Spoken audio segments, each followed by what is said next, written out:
Salihou Diop avec nous sur ce plateau. Bonsoir. Bonsoir. Alors c'est important, je pense, de revenir un peu sur l'étude statistique. Le taux de 10% date bien de quelques années. Alors aujourd'hui, quel est le nombre de malades répertoriés au Sénégal?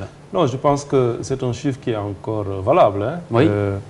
C'est vrai que les premières études datent déjà de plus d'une vingtaine d'années. Ouais, de 20 ans même. Voilà, c'est ça.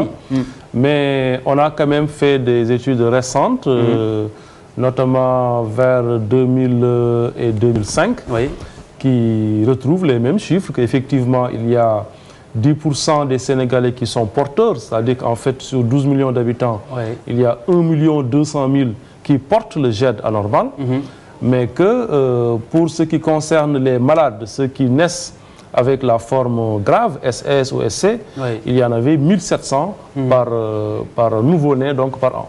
Oui. Et aujourd'hui aussi, au niveau de la prise en charge, est-ce que vous avez pensé un peu à l'élargir aux autres régions? Puisqu'il me semble qu'à part Saint-Louis, tous les autres Sénégalais sont obligés de venir à Dakar pour se faire soigner. Bon, je pense que la drépanocytose, c'est quand même une maladie qui peut être prise en charge par tous les médecins. Mais il y a des centres de référence tout de même. Tout à fait. Tous les médecins sont formés dans la prise en charge de la drépanocytose. Oui. C'est vrai que l'idéal serait quand même que 1 ou 2 fois par an, que les patients drépanocytaires puissent avoir accès à un centre de référence, oui, où il y a un dossier actuel des choses. Donc il y a effectivement... Il n'y en aurait pas dans les autres régions. Que 2 centres qui existent, oui, à Dakar, et puis il y a quelques centres. Alors pour parer à ça, on a quand même formé, on a accentuer les compétences de certains médecins régionaux pour que justement dans chacune des régions, qu'il puisse y avoir un suivi régulier. Oui. Et pour ce qui est justement de la stigmatisation dont il serait victime, ma collègue m'en parlait tout à l'heure en rédaction. Qu'est-ce que vous faites au niveau de la sensibilisation? Je pense qu'il faut pousser la sensibilisation, pas seulement la sensibilisation par les médecins, mais également par tous les leaders d'opinion, pour que cette maladie qui est héréditaire puisse être comprise, qu'on sache qu'il n'y ait pas du tout de risque de contamination, que les patients qui ont cette maladie naissent avec la maladie. Oui. Et que ça puisse être accepté. Justement, ça nous amène à parler de ces mariages sans peut-être des analyses prénuptiales pour voir un peu si les parents ne sont pas potentiellement géniteurs d'un enfant malade. Bon, je pense que la prévention la plus efficace, la prévention primaire, c'est celle qui empêche la naissance d'enfants qui portent la forme grave de la maladie. La forme SS. La forme SS. Et ça, effectivement, il faut des tests prénuptiaux. Il faut que les couples à risque, qu'on fasse tout pour qu'il n'y ait pas de couple à risque, qu'il n'y ait pas de mariage entre 2 AS. Alors, ça, c'est pas du tout facile parce que vous savez qu'on est dans un pays où quand même il y a l'endogamie, le fait qu'il y ait des mariages donc intrafamiliaux. Oui.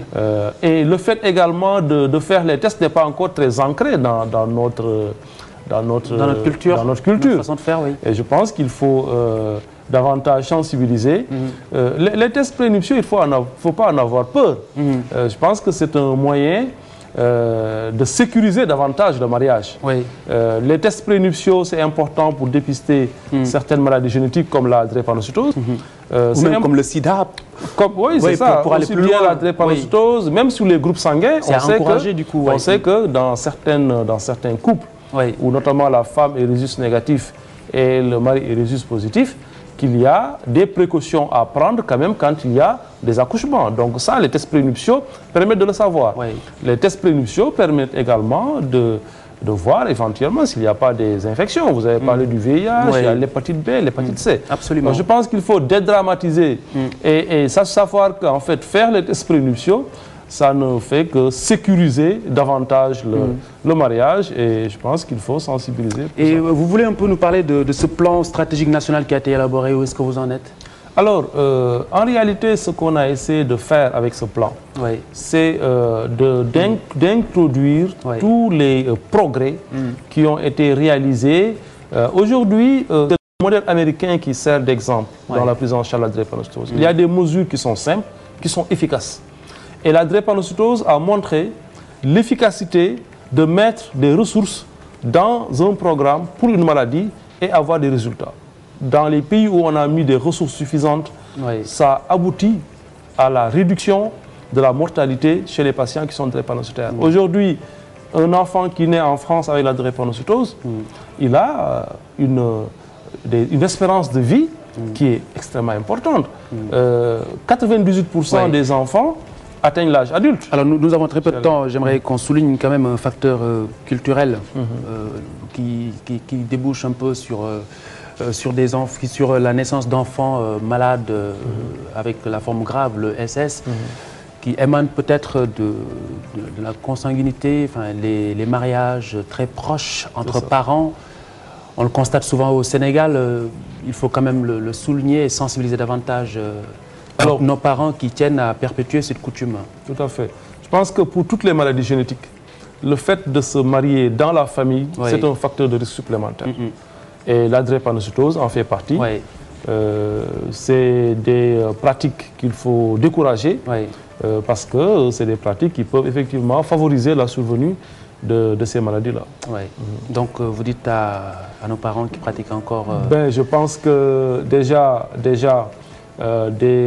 même sur le plan culturel, il y a certains leaders religieux en tout cas, qui parlent déjà de ça. Et je crois que ce n'est qu'un avantage, en tout cas, d'éviter ces types de mariages par rapport à ces maladies-là. Et encourager les jeunes qui envisagent de se marier à aller effectuer des analyses pour ne pas justement encourager cela. Absolument. Merci beaucoup, professeur Saliou Diop.